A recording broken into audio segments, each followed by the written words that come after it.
Can you mention maybe like 3 books or 2 that helped you achieve this success?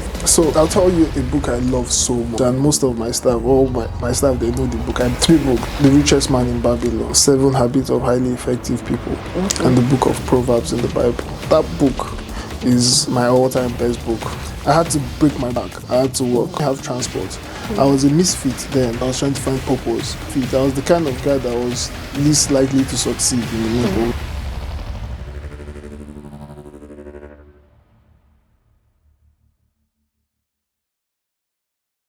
Hello everyone, welcome to this podcast you've all been waiting for. This podcast is going to be something very insightful where we talk about real estate, purpose, religion and self-discipline. And with me, I have the privilege of sitting down with somebody who is exceptional, Dr. Abubakar Salami. He's here to share his successful story on real estate and personal development. Welcome, Dr. Abubakar Salami. Thank you for joining us here today. Thank you for the introduction, Ruru. It's a privilege always working with you. Okay. So, sir, being a successful real estate person, at what point in time did you think real estate was the call for you? So, as growing up, my mom was actually into real estate. Growing up, most of my uncles were in real estate, and people around me did real estate in their own way, right? But you see, when I found myself a few years ago, and the real estate was where I found hope, solace, what I love to do. I love to transact, I love to create value, I love to interact with people, I love relationships. So real estate gave me all those things in one. And there's a saying that once you do what you love to do, success is guaranteed. You understand? Your job is what you love to do, what you look forward to every morning, every day. Real estate is something I look forward to building, laying brick one after the other to build something. It's beautiful, you know. Recently, it's stated that real estate has surpassed the oil sector too, you know. So that means there's a lot of money in the real estate sector. The Nigerian real estate market is what, about $3 trillion. So you can imagine that market. So there's a lot of opportunity that people are not seeing. So those are the things that drove my passion for real estate too. Yeah. Okay, so sir, at first point when you started real estate, was there any struggle? Did you struggle with sales? Was it difficult, or you just had it all rosy? Rosy care. There's nothing like rosy anywhere, you know. I had to break my back. I had to work hard. So when I started with a project, right, close to my estate, where I had to come out of the house every morning. And before you go to that project, you have to pass through my estate. So I didn't have transport. I was a misfit then. So I was just trying to find myself. I just found God, so I was trying to find purpose. You know, I didn't have, when I mean misfit, I was the kind of guy that was least likely to succeed in the neighborhood. So there was nobody that was ready to give me a job, you know. So I had to hustle by myself. So I asked myself, what can I do? A friend of mine told me about online marketing. So I went to the estate, I took some pictures, I posted them on Gigi.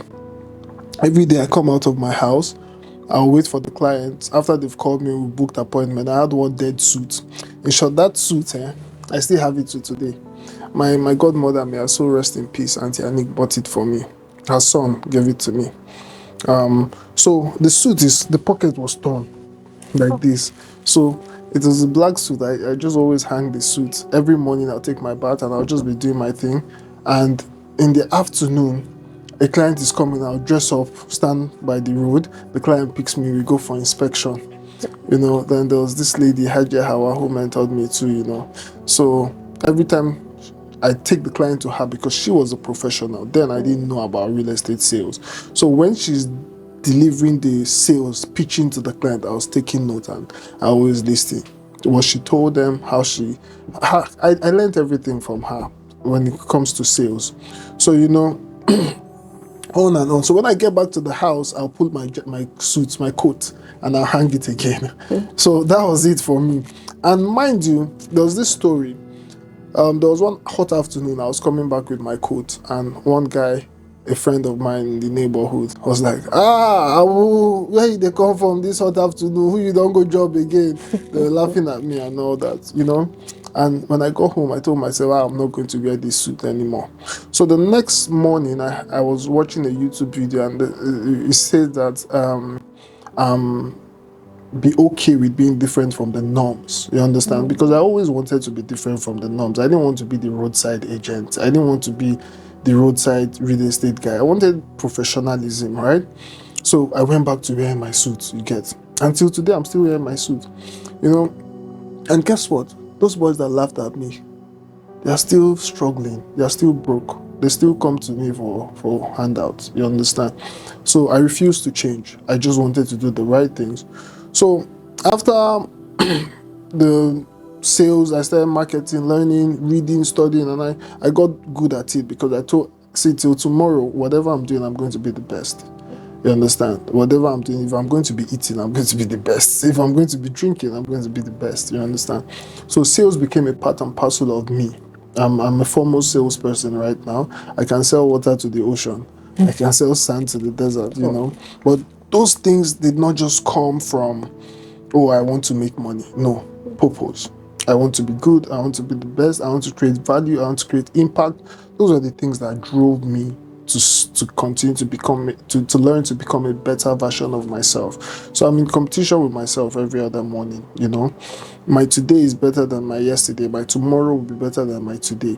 So I read books, and I don't joke with God.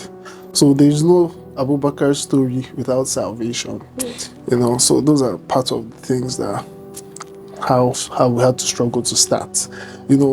Time will not permit me to go into the full details, but it wasn't a walk in the park, Yeah, so I think you made mention of you having a mentor at some point in time that helped you through that journey. So let's say for someone that is new into the real estate space, do you always advise that mentorship goes a long way while doing real estate as well? So there's a saying, the shortest cut to success is through mentorship. Every field you need a mentor. You always need a mentor. I have mentors for different purposes. I have a spiritual mentor.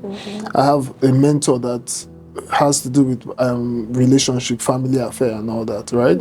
I have my business mentor. I have different mentors. You need different mentors for different things. There's a mentor of mine that I'm not going to go to for marital advice. You understand me? But I also go to him for business advice. There's a mentor of mine that I won't go to for okay, a mentor of mine is a Muslim and I'm a Christian. So would I go to that mentor for salvation, for religion, for Christianity? No. So you have mentor all the time. All the time I have mentors. You see, the shortest cut to success is through mentorship.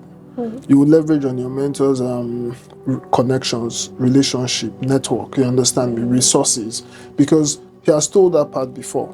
He knows that part.